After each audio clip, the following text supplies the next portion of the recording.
Está começando mais um Oito e a Faixa, eu sou o Príncipe Vidani, esse aqui é um spin-off do Peladinha, um programa bônus que sai na segunda-feira, menor, disponível em vídeo para você que assistir através do Spotify, pra gente já adiantar algum assunto, enfim, já puxar uma pauta pro início da semana e não ter que esperar até quinta-feira pra gente comentar no Peladranet regular. Esse programa aqui tem um tema um tanto polêmico, um tema um tanto problemático, que eu acho que a gente não abordou ainda no Peladinha, que é bem recente, é uma coisa que aconteceu no começo desse ano, apesar de outras coisas já terem acontecido no passado recente, e esse tema poder ter sido abordado já há algum tempo. Eu quero falar hoje sobre a amizade entre a FIFA e o Trump, então quero falar sobre Copa do Mundo de 2026, estamos em ano de Copa oficialmente, por isso que estou aqui trajado de Jorge Campos, grande goleiro lendário do México, com seus uniformes, ó. Eu tô azulão, hein? Só Avatar. Deixa eu diminuir a luz do fundo aqui, porque tá um pouco forte essa luz do fundo, né? Porra. Olha aqui, ó. Grande Jorge Campos. Pô, bonito demais, hein? Uma vez que a gente foca nos Estados Unidos, mas se esquece que a Copa do Mundo é na América do Norte, em Canadá, México e Estados Unidos, mas obviamente que o protagonista dessa Copa do Mundo são os Estados Unidos. E aí esse tema aqui, ele foi comentado pelo André Lucas Paes no último Oito a Faixa da semana passada, em que ele manda: será que não valia a pena comentar a situação da FIFA e da sede da Copa do Mundo com a questão dos Estados Unidos invadindo a Venezuela? E Trump ganhando o prêmio da paz na FIFA? Ou vai comentar no Peladinha? Abraço. Eu até respondi ele falando valeu a recomendação pro tema, não tinha pensado em falar nisso no Oito e a Faixa de fato, mas isso acabou virando o tema desse episódio aqui. Bom, vamos falar então hoje sobre a FIFA, os Estados Unidos e as questões políticas. Vidani, o que tem a ver? Por que você vai mais uma vez lacrar misturando um papo de política que você nem entende direito?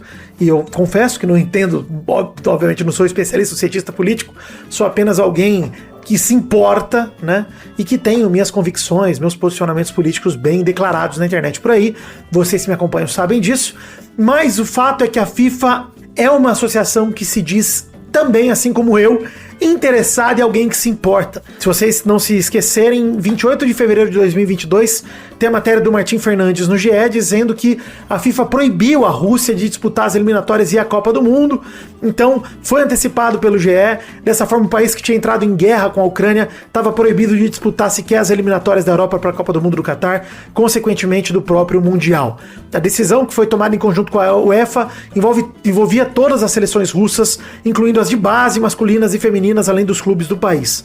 O Spartak Moscou, por exemplo, foi eliminado da Liga Europa automaticamente, diz aqui a matéria, e a Rússia ainda podia recorrer e tal, tanto faz. Mas enfim, o ponto é que a FIFA já proibiu a Rússia por uma questão estritamente política, geopolítica, por que não? Uma questão de guerra, e para mim um grande acerto da FIFA de proibir a Rússia de disputar as eliminatórias e Copa do Mundo por questões geopolíticas. Para mim a sociedade, o esporte não pode ser uma ilha alheia aos problemas políticos, e sim ele tem que ser um grande momento de celebração e desenvolvimento da sociedade como um todo. O esporte também é cultura e não pode ignorar.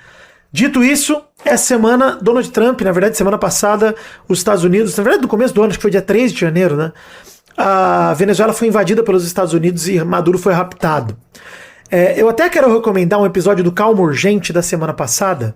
O episódio se chama Trump, Venezuela e a história que se repete como Reels. Pra você que não conhece o Calma Urgente, é um podcast do Gregório do Vivier, que dá continuidade ao Greg News, que ele fazia na HBO, junto com o Bruno Torturra, Alessandro Rufino. Nesse episódio também participam a Inaê e o Miguel Lago, que são ela professora de história e ele um cientista político, e eles debatem muito a questão da Venezuela, e eu trouxe isso porque esse episódio pode dar uma base muito interessante sobre o que foi essa invasão da Venezuela. Eu não tô aqui para defender Nicolás Maduro, nem o seu regime, mas o fato é que Trump não fez uma mudança de regime na Venezuela. Ele fez um movimento de invasão de um país, de rapto de um presidente, e manteve inclusive sua vice no poder, mas com sinais desde que ela seja subserviente a ele e entregue a ele o que é de interesse dele, que são os poços de petróleo e a capacidade de produção de petróleo da Venezuela, que isso se torne de alguma forma disponível aos cofres americanos, né? Essa é a verdadeira intenção de Donald Trump, e ele não escondeu isso em forma alguma. É até um tanto enriquecedora né, a situação, porque ela escancara as intenções vis de Donald Trump de se colocar como um senhor feudal, dono da América como um todo, e agora quando a gente fala de Make America Great Again, a gente até se sente infelizmente incluído, porque qualquer um dos países aqui da América Latina pode ser invadido, da América como um todo, né? O Canadá também passa por ameaças de invasão, desde o começo do segundo governo Trump. Enfim, não quero focar muito no que o Trump fez, mas é fato de que o Trump invadiu a Venezuela. Você acredite que ele fez isso por questões humanitárias, o que seria muita inocência da sua parte, ou que ele simplesmente quer o petróleo, que é o que o próprio Donald Trump declarou. O correto seria a FIFA se importar com isso também. Afinal de contas, é um país invadindo a soberania do outro, é um país americano roubando, né, o petróleo venezuelano, que deveria ser direcionado, os lucros desse petróleo ao povo venezuelano, e eu não tô aqui para elogiar os trabalhos de Nicolás Maduro e nem sequer do chavismo na hora de gerir esse dinheiro que vem do petróleo e direcioná-lo para a população. Não tô aqui para fazer isso, nem é meu papel aqui. O que eu tô dizendo é que, de fato, é um pouco irônico. A Rússia, quando invade a Ucrânia e coloca ali uma guerra rolando, porque a Ucrânia revida, obviamente, né, e não, mas diferente da Venezuela, que não revidou até o momento, né, tá se mostrando, tentando, pela diplomacia, manter-se sobrevivendo sem a necessidade de uma guerra. Apesar de não ter começado uma guerra, os Estados Unidos bombardearam Caracas, bombardearam a Venezuela e mataram já, deixa eu ver o número atualizado, matéria do G1, da Agência Brasil, falam de mais de 100 mortos naquela invasão. Então um país invade um país soberano, joga bomba na cabeça deles, mata 100 pessoas e nada acontece. Tanto na questão da ONU e da política internacional, não quero nem entrar nesse assunto, mas estamos aqui para falar sobre a FIFA e sobre a jurisprudência que eles abriram quando sancionaram a Rússia, né? Mas aí a gente precisa falar um pouco sobre o Prêmio da Paz, né? A Copa dos Estados Unidos, Canadá e México, o que Trump ganha é um Prêmio da Paz que nem existia, criado para inflar seu ego. Eu quero pegar aqui uma matéria do Max McCoy, lá do Kansas Reflector, que é um blog que acabou chegando a mim essa matéria essa semana. Ela foi escrita em 14 de dezembro de 2025, mas acho que ela cabe muito bem aqui para falar sobre o Prêmio da Paz. E o título é: você acha que o Prêmio da Paz da FIFA foi um absurdo de gargalhar? Mas a piada é sobre a gente, né? A piada é a gente que é o alvo da risada aqui da piada, é isso que ele quer dizer. E o Max McCoy, dentro do texto dele, ele fala sobre algumas coisas, sobre a importância e a relevância da Copa do Mundo, sobre, por exemplo, o último Super Bowl ter 130 milhões de espectadores em média, e a última final de Copa do Mundo ter 1,42 bilhões, né? E a gente percebe, com essa entrega deplorável e patética desse Prêmio da Paz pro Donald Trump, que o Infantino entregou em mãos, e essa amizade do Trump com o Infantino, que é um tanto quanto bizarra, mas você percebe a intenção da FIFA, né? O quanto a FIFA espera recolher de publicidade. Se o Super Bowl já é um fenômeno e os Estados Unidos sabem vender como ninguém, é o país que mais explora a publicidade globalmente, são os Estados Unidos, imagina o quanto o Infantino e a FIFA esperam recolher de publicidade. Enfim, não é sobre consciência política, é sobre manter o poder nas mãos dos mesmos ricos. A gente sabe disso, a gente não pode se iludir. Mas eu quero pegar um trecho aqui do texto do McCoy que me deixou muito apavorado, né? E ele fala, eu vou traduzir aqui do inglês, mas o link está na descrição, caso você queira ler o texto do Max McCoy, eu recomendo que você leia, porque ele tem momentos muito interessantes. Mas o fato é que a FIFA, ela tenta passar esse verniz também, né, esse verniz moral, né, de que se importa com as questões humanitárias e tudo mais. E dentro do texto do Max McCoy ele fala: nós já estivemos aqui antes, ou ao menos o mundo já esteve. Na Copa de 34, que a sede era a Itália, o ditador Benito Mussolini aproveitou a oportunidade para transformar o esporte em sua propaganda. Considere o pôster oficial, eu vou botar o pôster aqui, que é trabalho do ilustrador Filippo Tommaso Marinetti, que foi um cara que... um early adopter do fascismo italiano, dá pra dizer isso. Ele foi um dos caras que no começo mais incentivaram e criaram inclusive a estética fascista. Ele é o autor do Manifesto Futurista.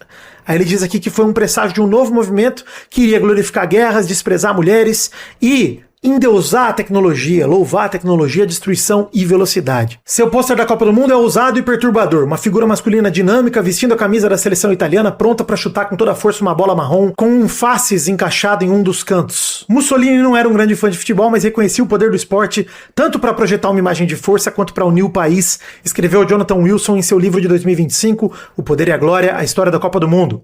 Desde sua criação, escreve Wilson, o futebol sempre foi muito mais do que futebol. A FIFA foi organizada organizada em 1904, mas a primeira Copa do Mundo só foi realizada em 1930 no Uruguai.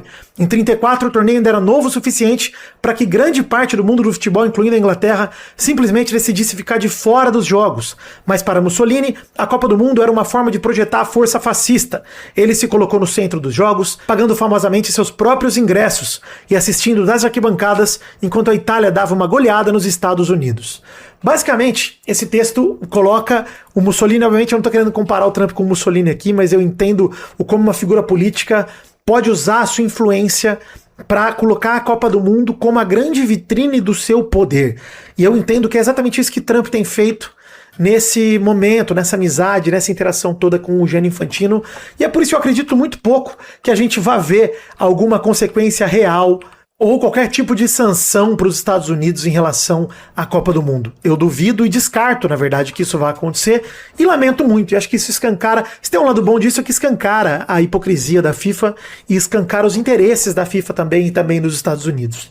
É uma pena que a gente não tenha a FIFA se posicionando de maneira equivalente à forma como acertadamente fez com a Rússia em 2022 para 2023. Entendo que, de fato, o esporte tem que se posicionar e seria uma grande oportunidade, mas a gente não é inocente, a gente não é bobo, a gente sabe que a Copa do Mundo vai acontecer independente disso. E Donald Trump está usando o seu poder para oprimir os seus...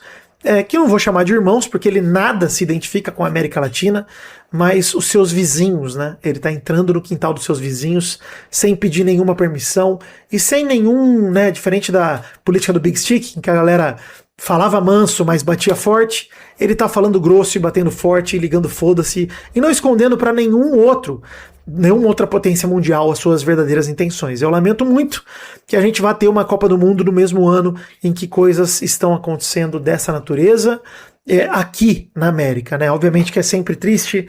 A gente teve Copas do Mundo com os Estados Unidos invadindo o Iraque, a gente teve Copa do Mundo com a questão toda de Gaza e Israel durante muitos e muitos e muitos anos, e a Palestina, a opressão do povo palestino, mas agora a gente tem aqui na América também mais essa, e é sempre triste lembrar a importância da política e como a FIFA, enfim, que quebre esse espelho, né?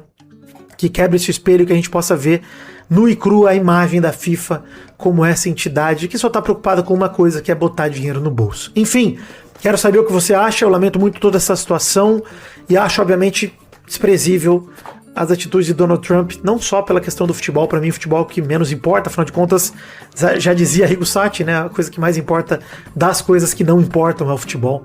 Então, fico mais triste com todo o cenário geopolítico do que com isso, mas a gente vai ter que engolir muito Donald Trump nesse ano ainda, entregando a taça da Copa do Mundo para quem quer que seja o campeão. É isso, mande seu comentário aqui no post e na área de comentários do Spotify, me diga o que você achou dessa situação toda de Donald Trump e da questão da Copa do Mundo e do passe livre que os Estados Unidos têm para fazer o que ele quiser em ano de Copa do Mundo, sem que nem a FIFA seja uma parede para tentar, enfim, constrangê-los e impedi-los, né? E muito pelo contrário, né? Tá exaltando o Trump, dando o prêmio da paz, etc. Link do texto que eu citei tá na descrição do episódio. Eu queria agradecer a todo mundo que ouviu esse episódio até aqui. Entre no site do Peladranet, peladranet.com.br. Lá tem link para as redes sociais, grupo de Telegram, também para as redes particulares, assim como na descrição de todos os episódios. Também tem link para os nossos produtos na Podcast Store.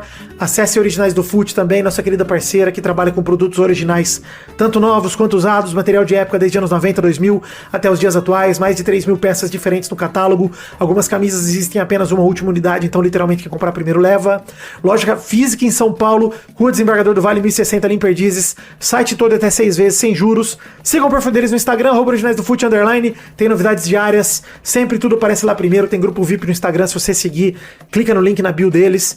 Cupom PELADA10 para 10% de desconto no Originais do Fute. E se você for na loja física em São Paulo, conversa lá no balcão, diz que é o ouvinte do Peladinha que você ganha 10% de desconto também.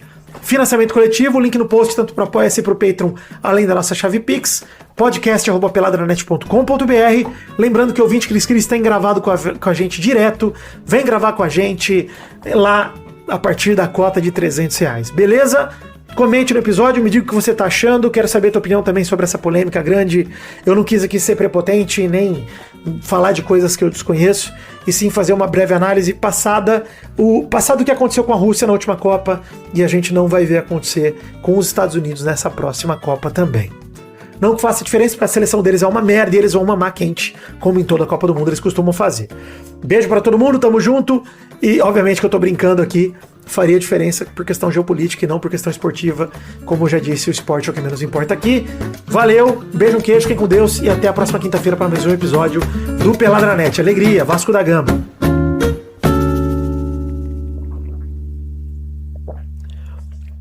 Um babão mesmo, hein, cara? Caralho. Olha o que eu babo.